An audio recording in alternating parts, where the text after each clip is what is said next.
Drinks on deck, beer on ice. Laced up clean, yeah, the vibe feels nice. Fuck you, Tony, said we wouldn't fly. Now we running this mile high. Yo, happy fucking August. Welcome back, Shoes N Brews, the podcast, episode 12. And it's been a while, but as always, joining me, Ash. How you going, mate? Scotty, it has been a hot minute. Yeah, we're back, mate. Mate, I'm fired up. It's been a fair while since I feel like we've done one of these, but pretty keen to get into it. So, yeah, no, let's go. Yeah, and look, well, on our guest list, it is a great pleasure. We've talked about him, bit of a legend off one of our early pods, but Owen Greene, welcome to the pod, mate. Oh, thank you so much for having me. I don't think I'm worthy of being on this podcast, but yeah, I really appreciate being invited on. Thank you. Oh, mate, great to have you. It should be a good chat. There's lots of questions we have around a few certain things, but mate, before we go any further, it's Shoes N Brews, it's podcast. What beer are we all rocking tonight? You let us up on. What do you got? I've probably done this just to annoy you, Scott, but I've actually gone for a Guinness Zero. Just to wind you up, I think. I thought that would annoy you. So, yeah, that's. I'll do like a Guinness, so that'll do me. Yeah. I've even got my my little sponsorship glass as well. So there you go. No, you have to have it out of glass. That's, mate, totally acceptable. Not the first time a Guinness Zero. Not the first time a Guinness Zero has featured on the pod either, by the way. Very good. There you go. No, yeah, you are correct. I've been running around like a headless chook, so I'm going shridgy out of the fridge. A blue Carlton Dry, so nothing flash. But so bring us home, Scotty. What do you got? Some craft time? Look, I went in today to my local, and it's a new one. So Stone and Wood Lager. Yeah, nice. So I've never tasted it, so it's a bit risky to do it on the podcast. But anyway, let's do it. Fuck you, Tony. Well, some real-time feedback for Stone and Wood if they're listening.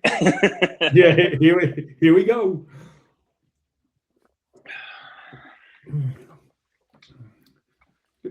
Oh, not bad. I'm a big fan of their Stone and Wood on tap. So anyway, one day I'll have a kegerator in the house. Oh, stop it. But so before we get into Owen's story and a bit of a chat of all things he's running and history, we go through a sport that's caught our attention in the last month. So is there a major sport that's caught your attention in the last month? I mean, it's got to be the World Cup, hasn't it? I think that's the big one for me. I was really worried about that tournament and thought it was going to be a bit of a flop, but it was. I thought it was great in the end. Actually, I really enjoyed it. Yep. Yeah, definitely re-engaged. For me, all my teams have stunk it up this last month/year. So, Panthers had a loss to the Chooks. Saints are there out of finals hope. We can't even talk cricket because the cricket result this week. So. Is the Australian Open on soon, or golf? What else is there? But it's got to be the World Cup. I reckon everyone had their tongue, biting their tongue a bit, thinking, what is this World Cup going to be? But it was perfect time zone for us, and just like the Stars came out and played elite. Yeah, I have to agree with you. Yeah, it made a massive difference being able to watch the games, didn't it? At a sort of reasonable time for a lot of them. It was great. It was really cool. Yeah, I think what was the earliest one? 3 or 4 in the morning, but most of them were awesome times. So. Yeah, it was really good. Yeah. Really good. Yeah. And we won't talk about the Champions League. The Community Shield this Sunday. Scott, I was hoping you'd bring it up. I believe under your jumper you've got a different jersey on. I do. I have the other jersey on under the jumper. Yeah, we'll save that for later in the podcast, shall we? Yeah. Funny, but the World Cup was awesome, and this year more than any. Owen, massive congratulations and thank you for. He organised a tipping comp through all our running lads, and I think there was 32 of us, and you had to predict the score of every game. This is sensitive areas you're going to here, Scotty. Keep going. Mate, it was unreal. So you get 1 point for a correct result, 3 points for the correct score, and you could use a joker each pool, and you get double points. So it was unreal. It was unreal. Yeah, it was good. It kept it interesting, didn't it? You had, you were sort of had some big commitment riding on games that you wouldn't normally have cared about. It was pretty cool. Yeah, and then some of those 94th and 95th minute goals just going, yes, no. Yeah, you had a few of those, didn't you? Oh, far out, killed me. Anyway, Well, just sorry, Scotty, just by extension of that, then you talk. You talk about those last minute goals. So I decided the day before the World Cup to do a run the goals World Cup challenge. I had to run 1 kilometer for every goal scored. Oh, jeez. And at the time, let's just be like, this is a perfect combination of sport and running coming together. I wasn't very fit, to be honest, the week before the World Cup, and the hardest geezer, if anyone follows him, put the challenge out there. I thought, that can't be too bad. Like, we'll get into it. So one of the boys at work and I decided to run 1 kilometer every day. But the hardest part, and to your point, boys, is that when we would watch the games were in great times for us, but you're actually seeing your punishment for the following day, especially when they kick those late minute goals. And one day I got up to, it was 19, and then the day after was 6, and then back to 16 again. It was like 80 or 90 kilometers in 1 week, which the body wasn't very prepared for. So whilst it was very entertaining, it was also traumatic. So you weren't loving the Germany 7-1 then? That was not good for you. No. And because I decided to post about it, then people started messaging me going, "Oh, another goal." I was like, "Yeah, no shit. I'm also watching the game. Thanks for the heads up." So it might have helped or ruined the tipping comp, but I tell you what, it smashed my leg. So. Did you win the tipping comp, one of you boys? No, Ben Black won the tipping comp. Yeah, he was pretty awesome. Yeah, he was good. I got done by my daughter, so she finished a place in front of me. But I think so. Owen's daughter, she failed to put the tips in. I think it was 7 games. Yeah, I think if she'd got her act together, she might have nudged it. I think. Even if she scores in 4 or 5 of them and a jump, like she could have won it. But oh yeah, no, I've reminded her of that multiple times. Yeah, just okay, good. So too good. Yeah, the World Cup was awesome. All right, let's get into the runner that you are. So let's go right back to the start. So when did you start running? So we just had like the sort of school kind of cross country, which would have been like maybe what would it be the equivalent here, year 5 at school.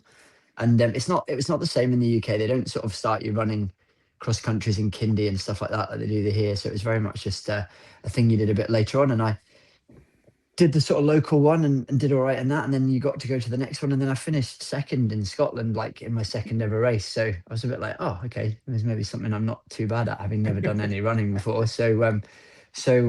Yeah, and then it just took off from there, really. So I started, what would that have been, about the age of 10 maybe? And then I've just really been running ever since. Yeah. Were you playing football? What was it? I played soccer, but I was hopeless. I was basically like good at running up the wing. That was my role. So I did play soccer as well, and I played a bit of rugby and played a bit of hockey as well and things like that. But yeah, it was always running really was the main thing. Yeah. And mate, I know the size of you, and I just can't imagine on a rugby pitch. No, I was very much the winger who was hiding from the ball. So yeah, no, my dad was a good rugby player, and he was always pretty keen for me to play. But not the sport for me. Definitely not the sport for me. So then, so you leave primary school and you start running with a club. Yeah, so I started running with a local club, so Fife AC. So they're a small club in Scotland, just about an hour from Edinburgh, and they kind of started up, I guess, with the running boom in the 80s. There's a few sort of guys that started that club, and I don't know, for people who know, it's similar sort of size to Terrigal, kind of that sort of thing, and then they just grew, and they just had this real knack of just keeping young runners interested, if that makes sense. So I don't think they were doing anything particularly special in terms of like the the training that they were doing, but they just made it really fun. And this was a time when running was very much not a cool thing to do. Do you know what I mean? It's not like now where you had all this sort of cool stuff going on with it. So, you know, and obviously as you get older as a kid, there's a lot of distractions and other things that you want to be doing. But these were guys who, I guess they'd be my age now, but they were just really good at sort of keeping it fun, and you kind of like wanted to hang out with them and go running. So we ended up having this sort of really unusual cohort of like young runners that all came through. And one of the guys, or a couple of guys who went on to run in the Olympics, Paralympics. You know, I got some caps for Scotland. A couple of my other mates got some caps for Scotland. I don't think there was anything particularly sort of unique about us as a group. I think it was just the fact that they kind of kept us together and kept us all motivated. Really, it was really good for that. Which would have been a tough thing back in the day, because you got all these team sports. So, I mean, back in school, I ran because you sort of had to. Yeah, it wasn't really, as you said, it definitely wasn't cool to run when you were, when we're in our teens, and now you see the young guys running and it's you're a runner. Oh, that's cool, and that we've talked about it before, but it's like a dating circus, like for the younger ones. Exactly. Yeah. No, God, there was none of that, sadly, when when we were doing it. No, none of that going on. No, it was very much just I don't know. And I have to be honest, I never really had the same. Like, I played team sports and stuff and really enjoyed that as well, but I just never had the same, I don't know, call it what you want, but like a vibe that you used to get with these guys. And, you know, they were 25 years older than me, a lot of them, but they were just a good laugh. And, you know, they'd sort of treat you as one of the lads and stuff. And it was really good fun. Had a really sort of good time. And then that carried on into uni as well, with a sort of similar sort of thing as well, with a good group there. So I've always been really lucky wherever I've run. I've sort of managed to sort of find a group that, you know, really good, because at the end of the day, that's what it's all about, isn't it? Really, do you know what I mean? You got to be doing that. So I've landed on my feet with that. It's been good. And we're talking all like track and road racing, no like cross country stuff, or no, it was all cross country back in the day. Yeah. Really, that was the sort of what I grew up doing. And cross country in the UK is a much bigger deal than it is over here in Oz. It's kind of what you do in the winter, because it's tough to get out and do much else, to be honest. So that was what I grew up doing, and then some what you guys would call it trail running, but I think it's more kind of like fell running, mountain running that we would do up in Scotland, and then I sort of moved onto the road a bit later on, really, sort of for racing with, you know, that was probably more, I would say, early 20s, probably moved over to that sort of stuff. Yeah, cool. I didn't want to generalize, thinking about wet, cold Scotland and. Oh yeah, well no, you got it exactly right. That's exactly what it is. Yeah, that's exactly what it is. So what was the So you've got you got a couple of vests. So you ran for Scotland in a few different. So I got like junior vests sort of all the way through in cross country, and then I got quite a few senior ones in cross country as well. And then I ran in the world mountain running champs as well for Scotland as well. That was pretty cool over in Austria. So those were I never got a GB vest, never managed that, but yeah, managed to get Scotland vest. So I'm very, very proud of that. That was pretty cool. Yeah. So, they're gathering dust in my attic at the moment. Yeah, absolutely. Okay. Sad that I am. Yeah, they're upstairs. Yeah. Yeah. Is it special occasions you pull them out, or? No, they're not the finest technology. You would even only what would it have been like 20 years ago? They're like sort of I don't know what they're made of, but it's not breathable material, that's for sure. They're pretty rough. Right. It's not only the singlets, but we'll talk about a shoe later, but the shoes have changed as well. But they certainly have. Yeah, definitely. No, definitely. So what's the so you're mountain running, and fell running or cross country. I imagine the cross country is a little bit different to. Have you ever run out of Stromlo in Canberra? No. So they have had. Mate, it's like running on a golf course. It's not cross country, but they didn't have worlds. I don't think they definitely had Australian champs there. It's like it's just like running on a golf course. So imagine what you're running in is pretty crazy over there. Yeah, it was like they used to have this sort of.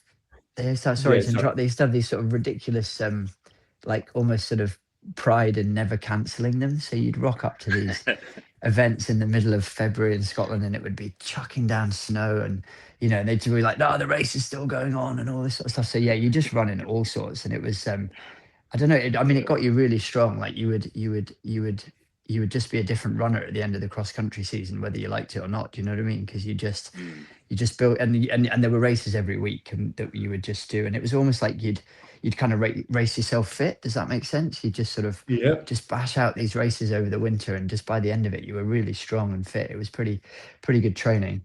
But yeah, hills, mud, water, all sorts. Yeah, it was not a golf course. Definitely not a golf course. Yeah, mate. And now, like I know our kids, as soon as there's a hint of rain, they just cancel Yes. everything. It's like, No, no, they we'll never did. cancel that. We'll close the oval. We'll close the track. No, it was bit tougher. Getting old, you could say, oh, it was tougher in my day, but no, it was good, really good fun, really good fun, and yeah, it was. I just think it was a really sort of good way of sort of not only keeping fit, but I got to see quite a lot of the country as well, and also you're going to places where you wouldn't normally go to. Do you know what I mean? Sort of random bits of Scotland where they were putting on an event and things. So it was a good way of getting to see the place. Yeah. And so at that point in your life, like early 20s, are you running in a squad at that point, and are you running like program training, or are you just sort of doing whatever you want when you want, sort of a bit of a laugh? Yeah, so I sort of, it was all a bit sort of just do what you will with what you did with the club and whatever was going on that that week or whatever, and just not keeping it all fairly sensible until probably till maybe the first kind of year of uni. So I'd have been about 18, 19, and then I got then one of the guys in the club started actually coaching me properly. Does that make sense? So I didn't really do any proper, really structured training like you would sort of, which most people are doing now, aren't they? Really, whether they're an amateur athlete or whatever, they're all doing 12-week blocks of this and that. And whereas I didn't do any of that, I was just running and turning up for sessions, not knowing what they were going to be, and going out for jogs and not really having any structure until yeah, I was probably about 18, 19, and then I sort of started doing blocks of training and things like that. So that was the change. Was that in the same club that you started with, or? So it was sort of. So the guy was part of the Fife AC. So he's Ron Morrison, who was my coach, who's he's in his 80s now, but he was a massive influence for me. But he was also part of the university that I went to. He was one of the lecturers there. So he sort of coached us at uni and as part of the club, if that makes sense. So it was a crossover with that. Yeah. So what's the coolest place you've run? The coolest place I've ever run. Not as in cold, but just like the one that just like that was the ultimate place that I've run in at. Oh God, I think maybe do a bit of a humble brag here, but I did the Marathon des Sables in Morocco, and that was pretty amazing, just for the sheer sort of isolation of it and just the terrain, and that was awesome. That was ridiculous. Yeah, that's probably the coolest place I've ever run. Yeah. That was pretty amazing. Yeah. You've got to brag about that. That's elite. Some of the docos on YouTube about that are insane. It was brilliant. That was genuinely a sort of life-changing experience, actually. And I did that with my brother as well, which was really cool. So we sort of got through that together, which was really fun. Really enjoyed that. Yeah, that was very cool. Not quite the Scottish hinterlands vibe. No, a bit warmer than we were used to. Yeah. So what got you? So you moved to Australia in what year? So 10 years ago. So 2016, we moved out. So we were we were living in London at the time, and then we moved out here. So me, my wife, and my two really young kids at that time. So they were only 2 and 3 when we moved out, and the plan was to come for a couple of years, and we're still here. So it's been good. And you moved into Terrigal, Avoca. Straight into Terrigal. So yeah, we just came straight here. Yeah, so we didn't do the whole Sydney thing or anything. So straight to Terrigal, and then now north of Avoca. How come on the coast? Just that's where the job was. So I just did it through it was all just done through like an agency, and it was either here or the Caloundra in the Sunshine Coast. So we were so those were the two, but we ended up here. So yeah, no, it's been a really good move. Yeah, because I imagine from overseas that you could end up in some ordinary places. Yes, there was a you definitely and I think we were very lucky because I think if you did end up somewhere like that, you probably wouldn't stay. Do you know what I mean? So we were locked in for a 2-year contract and sort of knew we had to do that. So yeah, we were dead lucky with where we landed up. I mean, I was absolutely we were driving down through Gosford, the sort of fairly industrial bit of Gosford, and Yeah, I'd never yeah, been to the Central Coast. I was thinking, and I'm looking at my wife, going, "Oh shit, this is not what we were." And anyway, so we kind of kept going through there, and then eventually we came over that hill in Terrigal where you come down and you see the water in the Skillion, and I was just like, "Oh, thank God for that." Sort of yeah. thought, yeah, okay, that's all right. We've done okay here. So no, it's been brilliant, really, really good move. And so Yeah, I'm guessing another Terrigal trotter. Yes, I was. Yeah, yes, I've been part of that as well. Yeah, there's some good runners within that as well. Yeah, yeah, So you moved. I see. I moved in 2015 yeah, and sort of started running with the Trotters in 2016, and yeah. Because we were about the same, weren't we? yeah, I think you started a little bit later, but Yes, yes. because we to fill Ash in, we used to see this guy running along the in front of Terrigal, just going, he is just gliding. Like it just looks so much smoother than everyone else. I know you're getting embarrassed, Owen, but No, I'm it was loving just it. Keep going. This is great. it was just that much that it looked like light on his feet, and it's like, oh my god. So, and then I don't know what happened, but how did you end up with the Trotters? Well, how did I get so bad? Yeah, I'm not sure either. No, It's just sort of falling apart. you sort of become like the people you hang out with. Is that what you're saying? No, I'll tell you. I did the Bay to Bay half marathon, and your friend and mine, and you've had him on this show. Mark Yeah. Dunlop came bounding over to me after the race and was like, "You should come and run with us," and taught my ear off for half an hour, and then that was it. Basically, I was sort of in the cult. That was the end of that. Yeah. I was in the cult. Yeah. Too good. So, well, let's go in now. Like, running with the Trotters for a while. I mean, obviously, I say, all my mates are the running crew. Exactly. Yeah.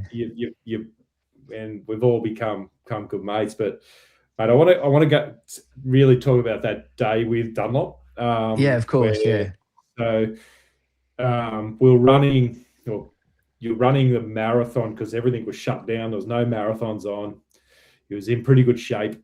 And then at about 32, 33K or something, he just collapses basically over the guide rail, and he's had a stroke.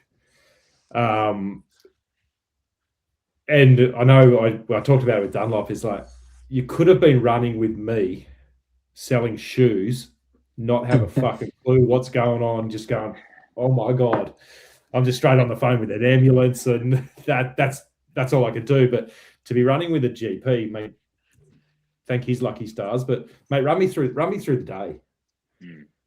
So like exactly as you said. So there was nothing. There were no events on, and we'd all been training for for Melbourne, I think it was, and so decided, let's not let all this training go to waste. So, and I decided to push Melbourne because they, I think they bumped it, didn't they, till October or something like that. I can't remember what they did for that year. So I decided I would just try and stay fit and do that one instead, and actually do the official event. But I said, look, I'll pay some of you guys to do the marathon in the meantime. So I think I jumped in at like 5K or something like that, and they were already rolling through. And then look, Dunlop wanted to do 4-minute Ks. So we were going along, and he's giving me shit the whole way, like, we're going too fast, we're going too slow. Anyway, we were bang on basically the whole time, and we're flying along, and we've been going along, and like you said, we were just running along Long Jetty at that 32K mark, and I just sort of sensed that he wasn't there anymore. So I sort of looked behind, and he's sort of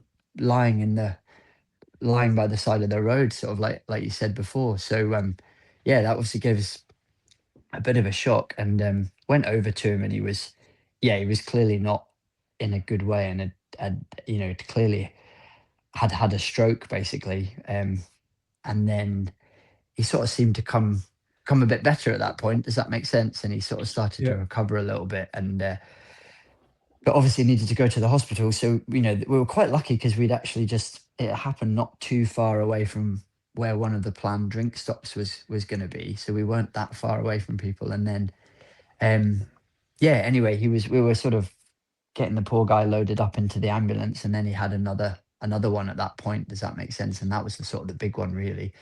And they got him out of there really quickly and got him to the hospital. So it was it was a pretty interesting day, I would say. And I'm just really glad that he has recovered so well and has gone on to do so many great things, not just with his running but with his work, and really just almost used it as an incredible sort of motivation to sort of really grab life by the horns. And hats off to him, really. It's amazing, really amazing.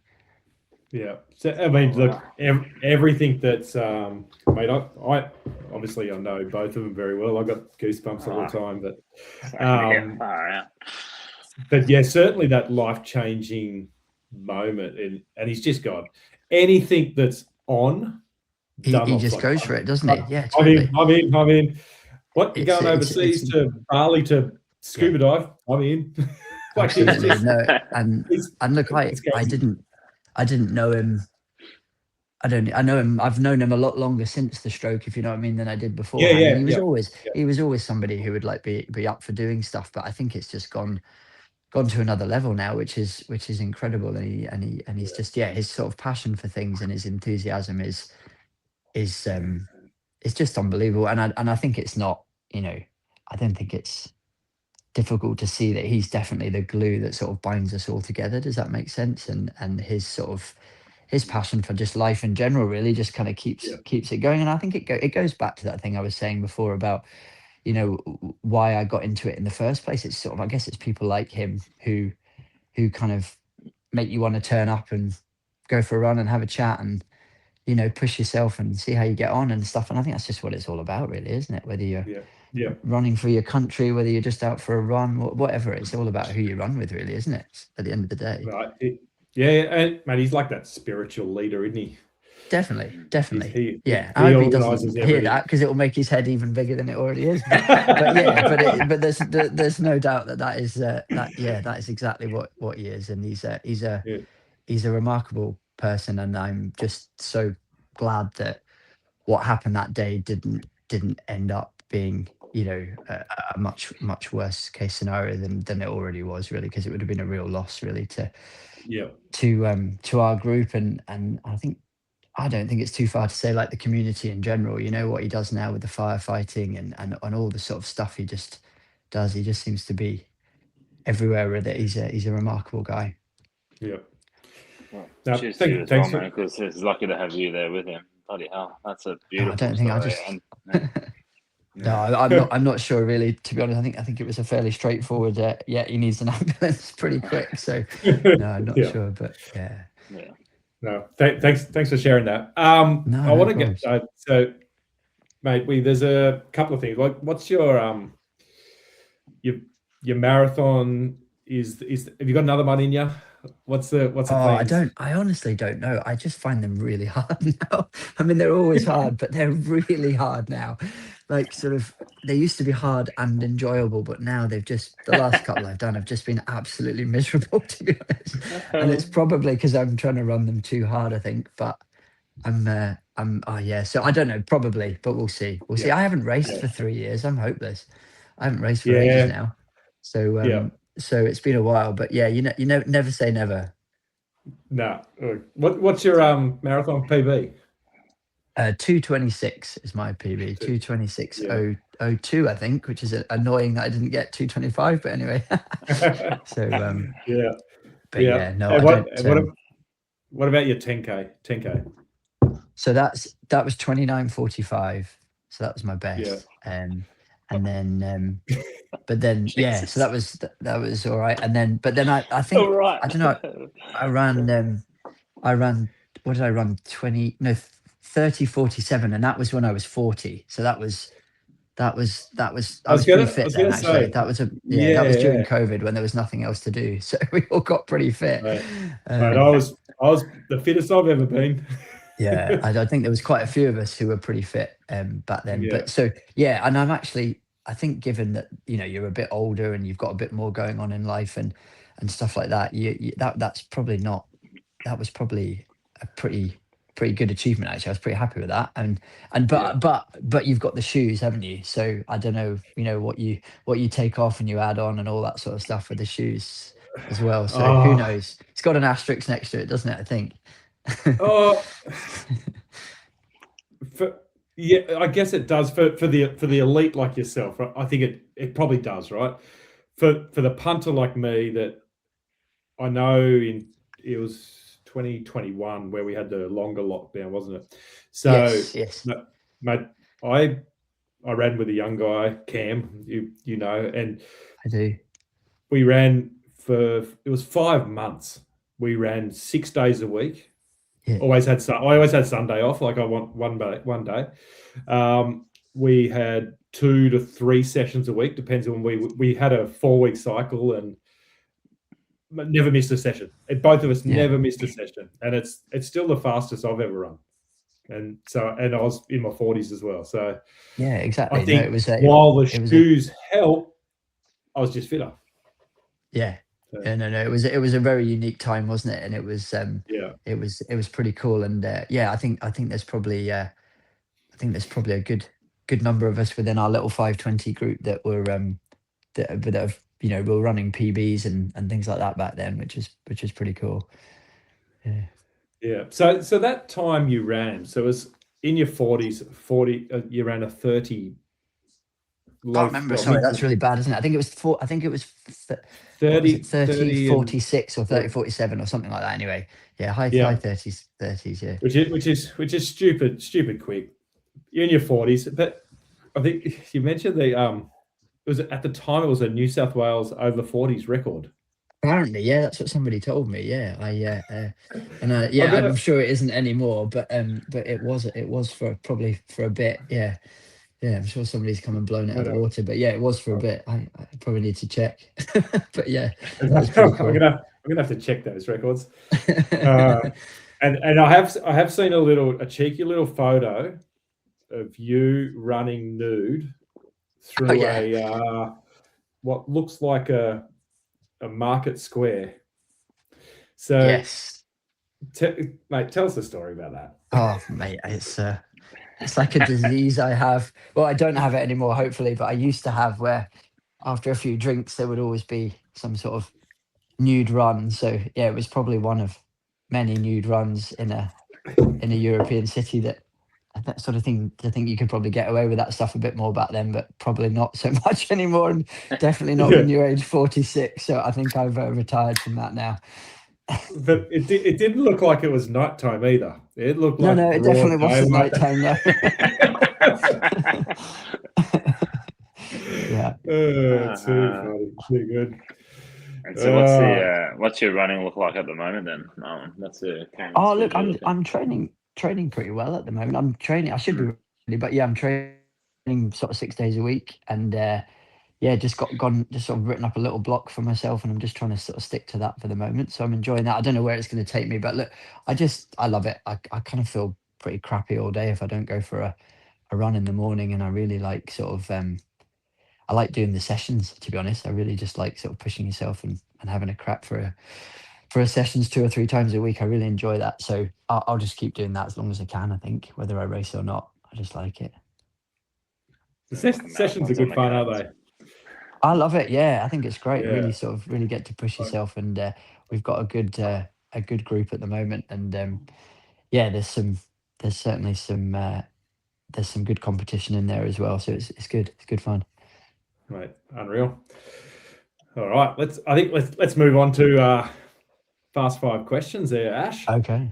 All right, here we go. You ready?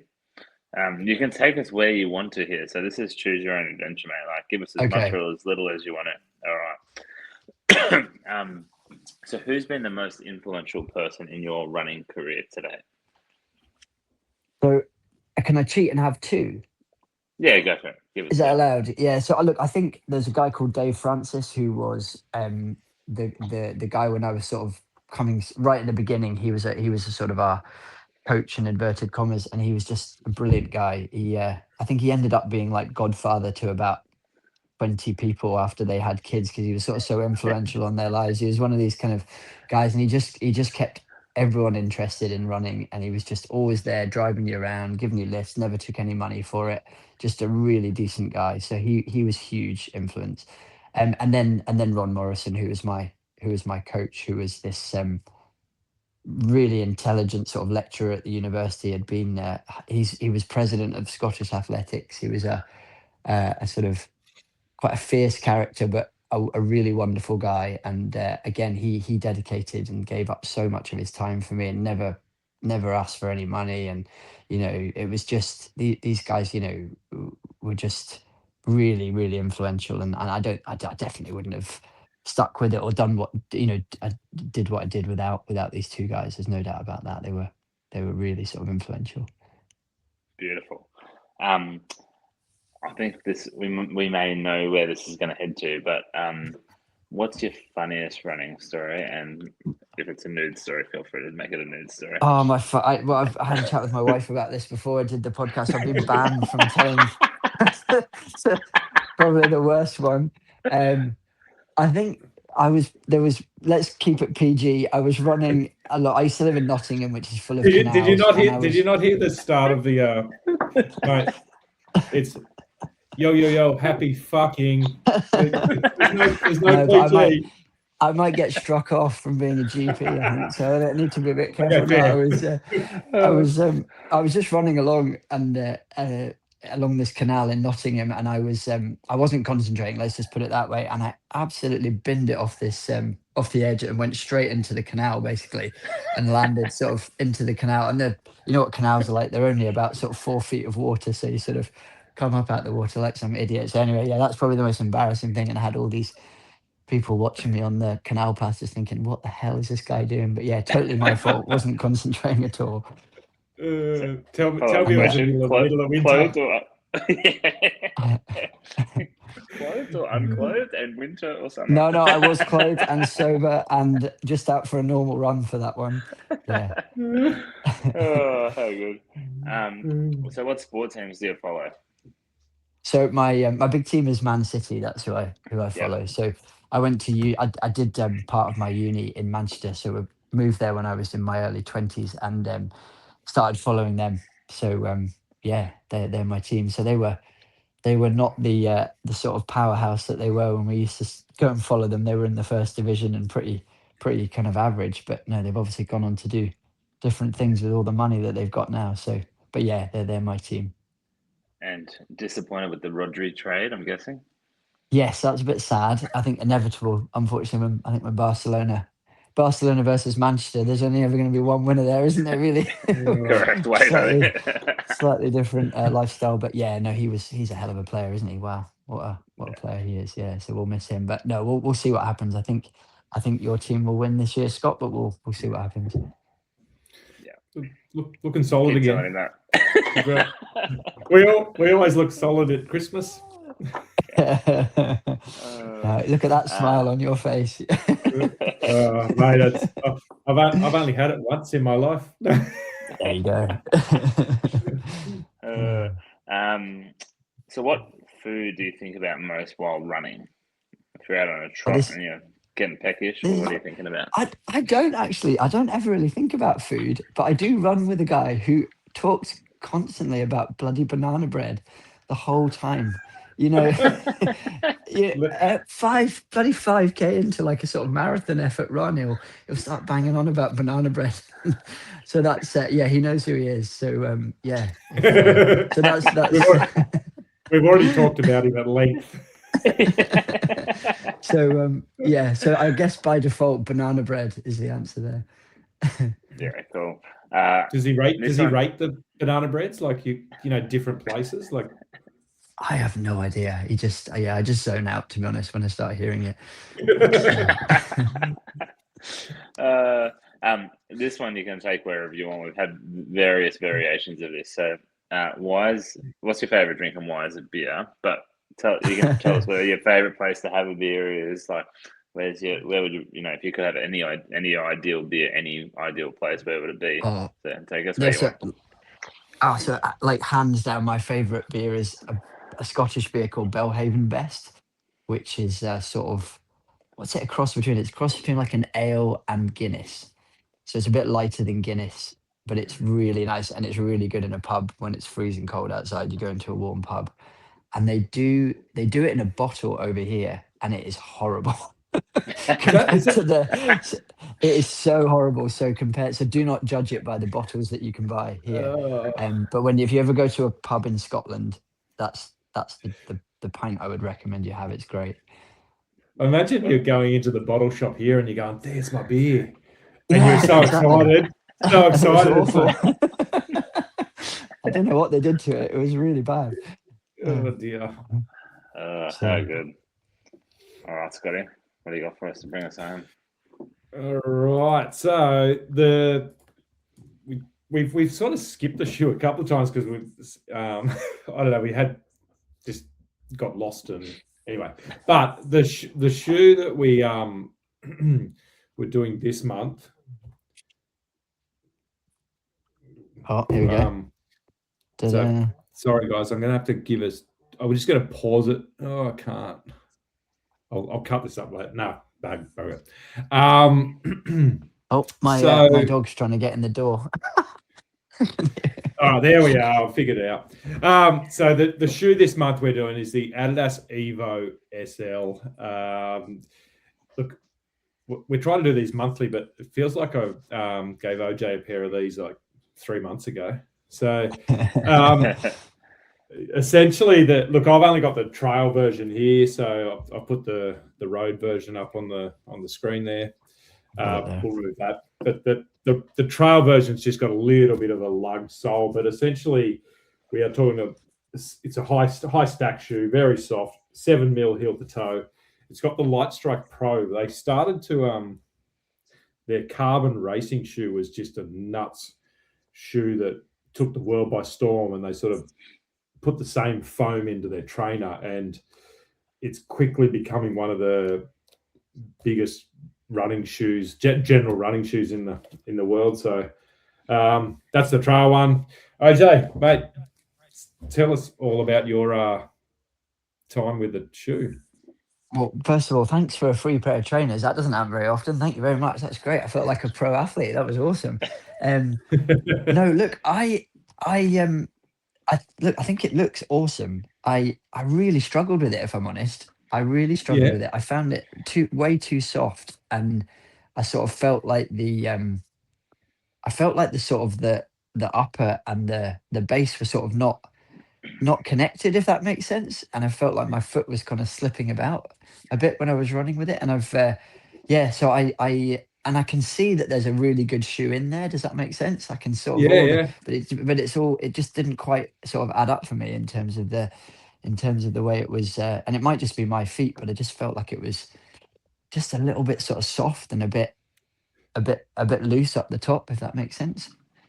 And I think coming out of what you've been used to in the last 20 years of running, 30 years of running is a very, very different shoe to that.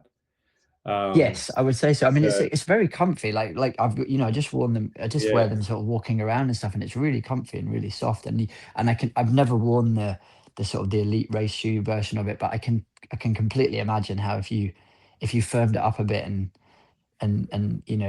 gave it a bit more force, it would be really quick, really, really quick. But I just found this a little bit soft, and I felt like my foot was just sort of floating around on the base of it. And I must admit, like I haven't run too far much in it, but just walking around, wearing it sort of in the shop as well it's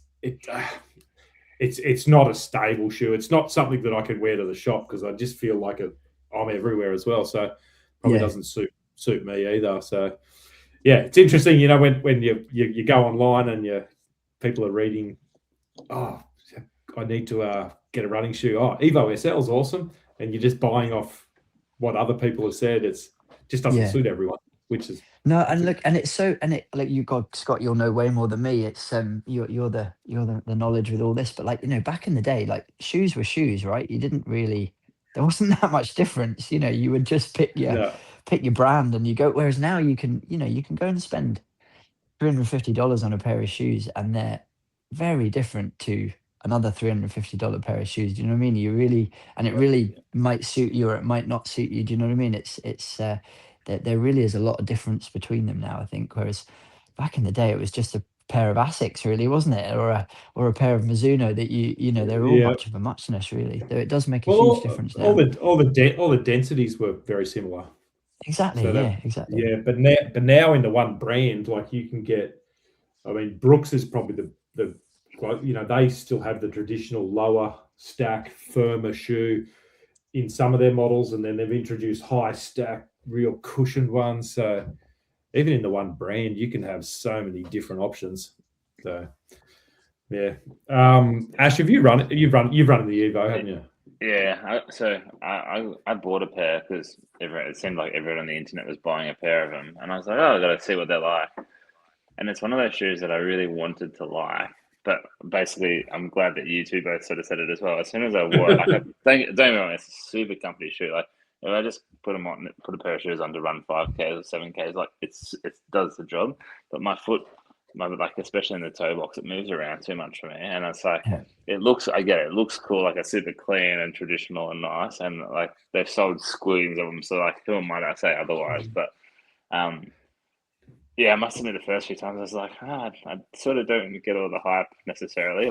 And then I bought a pair of the Adios Pro 4s, which is what I ran Sydney Marathon on my PB in, and that was like snap and pop sort of stuff. Like that was the complete opposite almost. So, yeah, like I think courses for courses stuff, right? Like some people absolutely love them and wear them probably every day and have 10 pairs of them, and other people just have need to find the other shoe that's right for them, sort of thing.